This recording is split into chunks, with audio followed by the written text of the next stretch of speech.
मणी sir, please विश्वास ठेवा माझ्यावर. हा खोटं बोलतोय मणी सर.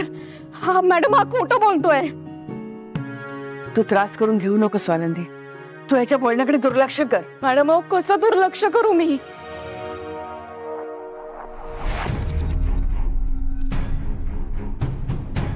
हा माणूस नको नको ते घाणेरडे आरोप करतोय माझ्यावर. चारित्र्यावर चिखल उडवतोय माझ्या. मला वाटलं होतं हा देवासारखा धावून आलाय मला मदत करायला, पण हा तर मला आयुष्यातनं उठवायला आलाय. मणी सर, हा खोटं बोलतोय. मणी सर, ऐकताय ना तुम्ही? दुष्यंत, तू जे काही बरळतोयस त्यातला एकही शब्द समजा खोटा निघाला किंवा तू जे काही सांगतोयस ते कोणाच्या तरी सांगण्यावरून तू करतोयस हे समजा सिद्ध झालं तर माझ्यासारखा वाईट कोणी नसेल हे लक्षात ठेव. सर, मला सांगा, मी तुमच्याच घरी येऊन तुमच्याशी खोटं का बोलेन? आणि जरी कोणी मला सांगितलं असेल तरी एका प्रेग्नंट मुलीची आणि तिच्या होणाऱ्या बाळाची जबाबदारी मी माझ्या खांद्यावर का घेऊ? काय स्वार्थ आहे याच्यात माझा?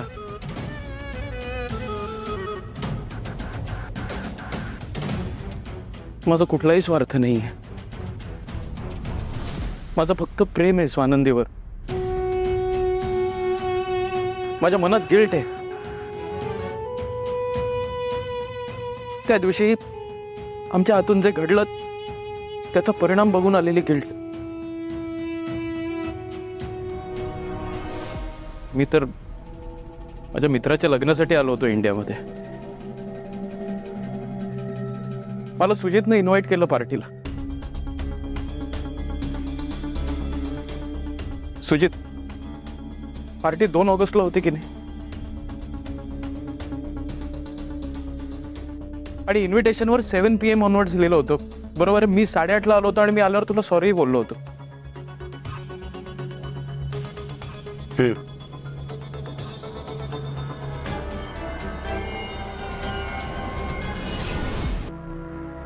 मला मान्य आहे की त्यावेळेला जे काही झालं आमच्यामध्ये त्यावेळेला मी सुद्धा हाय होतो, नशेत होतो. मला मान्य आहे ते. पण US ला जाऊन सुद्धा तो प्रसंग मी विसरू शकलो नाहीये. बाहेर यायला मलाही खूप दिवस लागले आणि जेव्हा मी इथे आलो तेव्हा मला कळलं की स्वानंदी प्रेग्नंट आहे आणि ते सुद्धा माझ्यामुळे.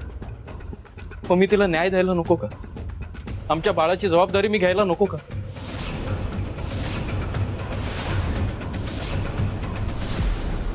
बाप असलो तरी मला फिलिंग्स आहेत. माझ्या बाळाबद्दल अटॅचमेंट म्हणून मी इथे आलो.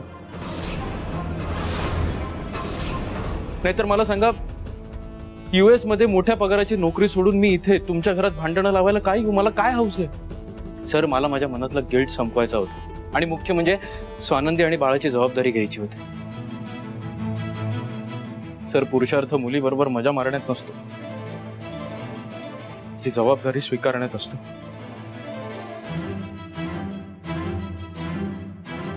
आणि माझे संस्कार मला हेच सांगतात.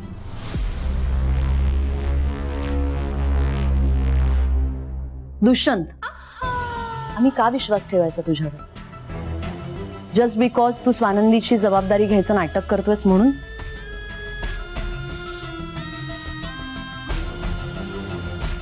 त्या रात्री त्या पार्टीमध्ये अनेक मुलं होती. उद्या आणखी कोणीतरी मुलगा येईल, सेम स्टोरी सांगून स्वानंदीच्या बाळाचा बाप असल्याचा क्लेम करेल. मग आम्ही त्याच्यावरही विश्वास ठेवायचा का?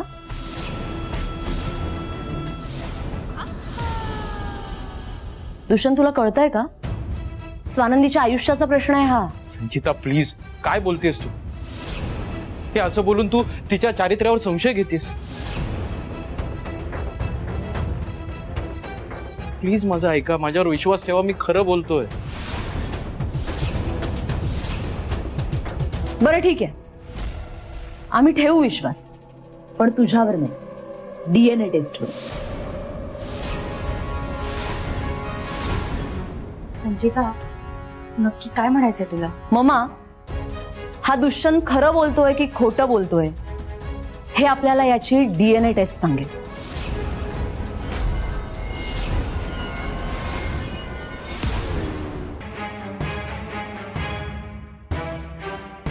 असे काय पाहताय सगळे?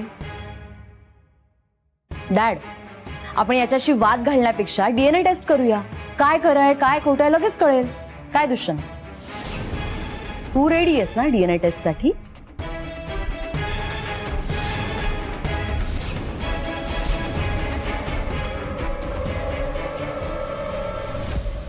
ठीक आहे,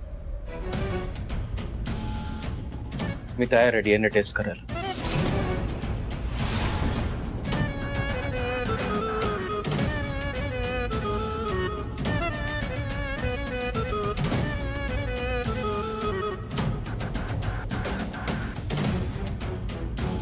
पण आपण ही टेस्ट उद्याच करायची.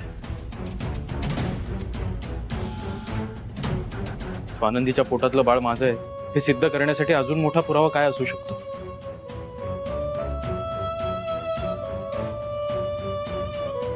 लेट्स डू दिस.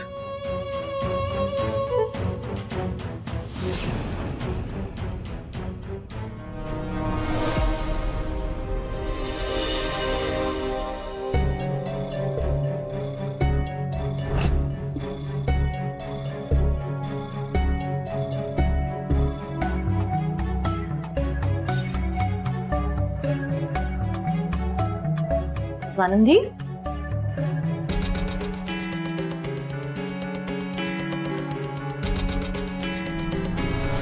निघूया. मॅडम पण स्वानंदी, अशी हिंमत हरून नाही चालणार. थोडीशी कणखर राहा. ही परीक्षेची वेळ आहे स्वानंदी. सगळं व्यवस्थित होणार. माझा विश्वास आहे तुझ्यावर. तो दुष्यंत खोटं बोलतोय हे टेस्ट नंतर सिद्ध होईल. स्वानंदीला टेन्शन आहे. टेस्ट नंतर तिची कर्म उघडकीला येतील म्हणून नाटकं करतेय. आधी मजा करायची, मग लक्षात येतं अरे मजा पकडली जातेय, मग रडून रडून नाटकं करायची. शालिनी, जरा शांत बसाल का तुम्ही? Mamma chill. रिपोर्ट झाले की कळेल ना काय खरंय काय खोटंय. मॅडम, मणी सर कुठे आहेत? ते आपल्या सोबत येणार नाहीयेत का? तो जर आला नाहीये घरी. आले नाहीत म्हणजे कुठे गेले? कुठे ते? स्वानंदी, काळजी करू नकोस. ही त्याची नेहमीची सवय आहे. मी त्याला फोन केला होता पण त्याने माझा फोन उचलला नाही. पण मला एक मेसेज पाठवलाय की त्याला काही काळ एकांतात राहायचंय, म्हणून मी त्याला पुन्हा फोन केला नाही किंवा त्याला शोधायला गेलो नाही. मी जे काय घडलंय त्याचा मणी सरांवर खूप वाईट परिणाम झालाय. ते कुठे गेले काय माहिती. त्यांना शोधायला हवं. मी बघ. तू कुठे जाणार आहे शोधायला त्याला? या उन्हामध्ये तुला त्रास होणार ना. आम्ही शोधू त्याला. स्वानंदी, तुला काय सांगितलं? तू जास्त विचार करू नकोस म्हणून. या क्षणाला तुझी प्रायोरिटी काय आहे? डीएनए टेस्ट, बरोबर की नाही? मग तू त्या टेस्टसाठी जा. मणी येईल इतक्यात. आणि तो म्हणालाय ना, आपण त्याला त्याचा वेळ द्यायला हवा की नाही? स्वानंदी, डॅड बरोबर बोलतात. अगं, असा कुणीतरी मुलगा येतो, तुझ्या पोटातलं बाळ त्याचे असं सांगतो. मणीला त्रास होणारच ना ग. हर्ट झाला असणार तो, त्याला वाईट वाटलेलं असणार. हे बघ, आपण त्याला त्याचा वेळ देऊया. तू जा, टेस्ट कर. रिपोर्ट झाल्यानंतर कळेलच काय खरंय काय खोटंय. सगळा गोंधळ संपेल. तू सावकाश जा फक्त. हं, पण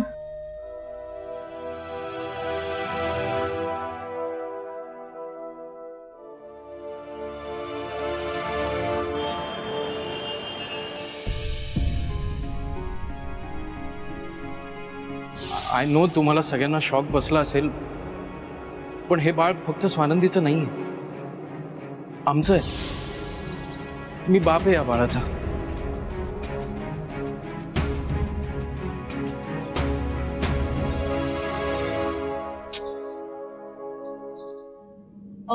फेऱ्या का मारताय? चला जेवायला, जेवण गार होत आहे. या मणीचा फोन का लागत नाहीये? काय आहे ह्याचं? अरे या या, सगळं व्यवस्थित झालं ना? हा, स्वानंदी बरी आहेस ना तू? साहेब, मणी सर आलेत का परत? अगं येईल तो, कशाला काळजी करतेस? ज्याची बायको अशी लफडेबाज आणि खोटाडे निघेल त्याला धक्का बसेलच ना. आणि तुम्ही काय चला जेवायला, गार होतंय जेवण. आणि मणी मणी मणी पुरे करा आता. त्याची बायको आणि आई आहे ना शोधायला, त्या शोधतील. शालिनी, वेळ प्रसंग काय आहे, तुम्ही काय बोलताय? मणी परत आल्याशिवाय माझ्या घशाखाली एक अन्नाचा घासही उतरणार नाहीये. साहेब, अशा अवस्थेत मणी सरांना एकटं सोडणं योग्य नाहीये. आपण त्यांना शोधायला हवं. हे बघ स्वानंदी, हे काय नवीन नाहीये, हे त्याचं नेहमीच आहे. तो अपसेट झाला की असा एकांतात कुठेतरी जाऊन बसतो. नाही, पण मी मणी सरांना जाऊन शोधते. कुठे शोधणार आहेस तू त्रास करून घेऊ नको, आम्ही शोधू त्याला. हा, आणि मी DCP साहेबांना मेसेज पाठवला होता. त्यांचं मला लगेच उत्तर सुद्धा आलं. ते पोलिसांना पाठवणार आहेत मणीला शोधण्यासाठी. पोलीस किंवा इतर कोणी मणी सरांना शोधू देत, पण मी स्वतः जाणार आहे मणी सरांना शोधायला. मग माझ्या बरोबर कुणी असो किंवा नसो, मी जाते. मी येते तुझ्या बरोबर. अगं पण नीलम, तू. मला माहिती अशा वेळेला मणी कुठे असेल तू. चल, सांभाळून जा.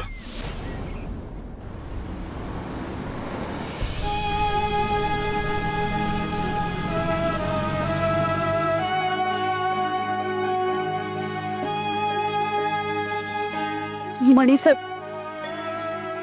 स्वानंदी प्लीज.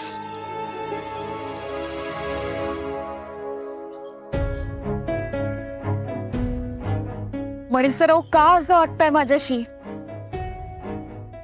तुमचा विश्वास नाहीये का माझ्यावर? आणि आपलं काय ठरलं होतं? कोणी कितीही प्रयत्न केला तरी आपण आपल्या नात्यात दुरावा नाही येऊ द्यायचा. विसरलात का तुम्ही? मणी, चुकीचं वागलं असणार आहे तू. असं रात्रभर घराच्या बाहेर कोणी राहतं का रे? तू इतका मॅच्युअर्ड, इतका समजूतदार मुलगा असून सुद्धा कसं असं करू शकतोस? प्रत्येक वेळी इतरांचा विचार करणारा मणी, कमीत कमी त्या स्वानंदीचा तरी विचार करायला हवा होतास. मणी सर, मी DNA टेस्ट करून आली. रिपोर्ट्स लवकरच येतील आणि रिपोर्ट्स निगेटिव्हच येतील याची खात्री आहे मला. तुम्ही नका टेन्शन घेऊ आणि असं घरातनं निघून जात जाऊ नका. जीवाला घोर लागतो आमच्या. प्लीज आता आपल्या घरी चला.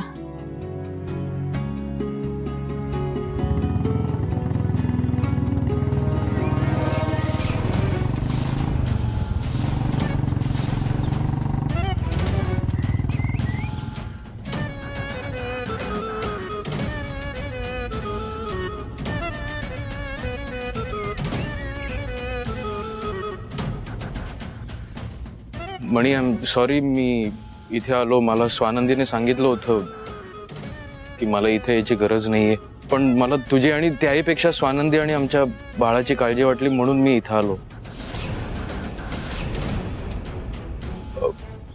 स्वानंदी, सॉरी, पण एका बापाचं मन आहे. मणी, तू प्लीज माझं ऐकून घे. मला काय सांगायचंय ते. तू माझ्यावर रागवलायस आणि तुझा राग अगदी बरोबर आहे, पण मी इथे तुम्हाला त्रास द्यायला नव्हतो आलो. मला नव्हतं माहिती मी तुमच्या आयुष्यात आल्यावर तुम्हाला सगळ्यांना एवढा त्रास होईल. मी फक्त इथे माझ्या बाळासाठी आणि स्वानंदीसाठी आलो होतो. आणि मला त्रास होत असेल तर मी तुमच्या आयुष्यातून निघून जातो आत्ता या क्षणी. बस करा हो तुम्ही. सारखं सारखं जबाबदारीचं पुराण. कंटाळा आलाय आता ऐकून. नाही ऐकायचंय.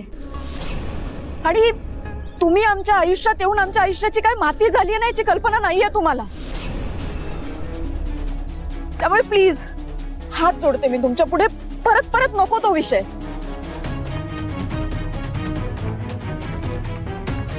मणी सर, आपण अशी अनेक संकट पचवली आहेत ना, हे संकटही जाईल निघून. आणि आपण एकत्र सामना करू या संकटाचा. काहीही झालं तरी मणी आणि स्वानंदी सोबत असतील. लवकरच DNA रिपोर्ट्स येतील आणि ते निगेटिव्हच येतील याची खात्री आहे मला. तुम्ही या सगळ्यांकडे नका लक्ष देऊ. एक मिनिट. हॅलो. हा आम्ही येतोय मणीला घेऊन. काय?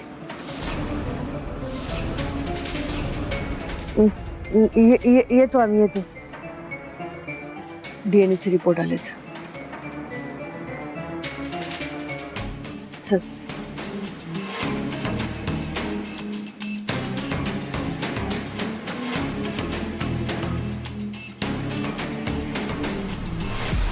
अजून किती वेळ लागेल?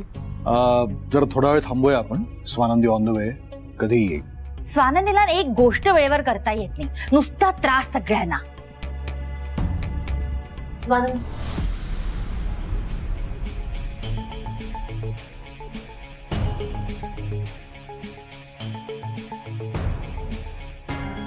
हॅलो स्वानंदी, हे तुमचे DNA रिपोर्ट.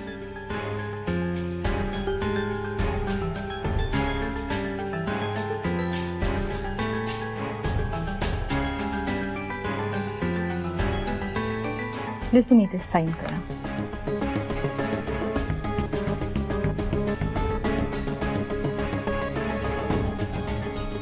थँक्यू.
मणी, मणी काय झालंय?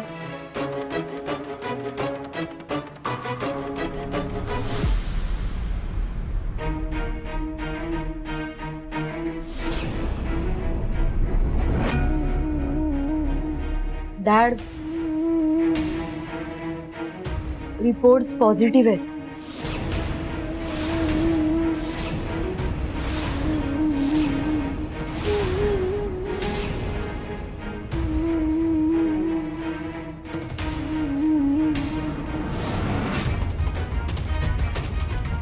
मणी सर, हे शक्य नाहीये. हे खोटं आहे. हे रिपोर्ट्स खोट.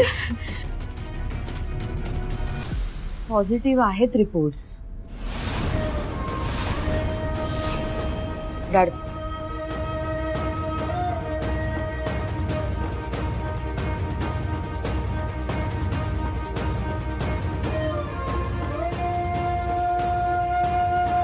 घ्या.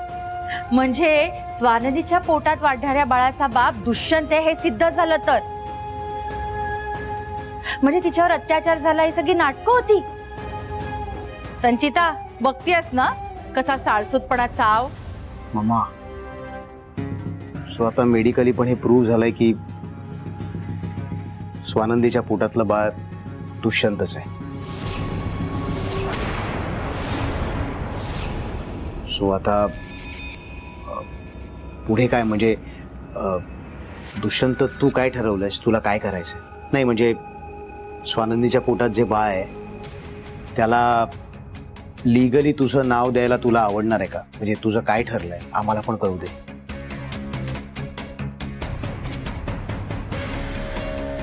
ऑब्व्हियसली सुजित, कालपासून दुष्यंत तेच बोलतोय की तो जबाबदारी घ्यायला तयार आहे.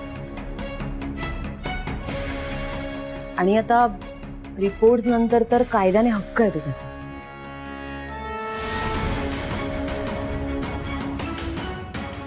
आपण कोण आहोत अरे त्याला अडवणारे? आणि आता ते दोघे एकत्र सुद्धा राहू शकतात.